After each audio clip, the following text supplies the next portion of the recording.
giờ tia của si bình yên dòng dinh nụ si na thật ra cần dâng tốn khá khả năng tê khăn dầu lâu đinh hiến dùn cứ ở trong lâu ở miền niềm tê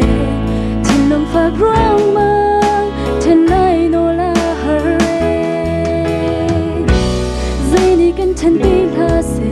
đi gió ra lung khơi tu anh si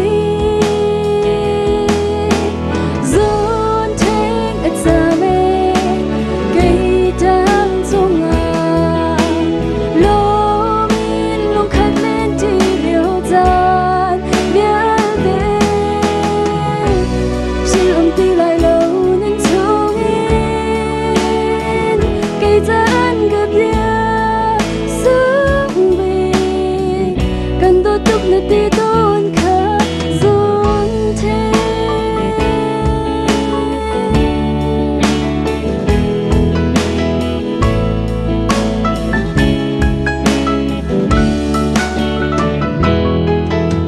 nghĩ rồi na chun cần làm theo tôi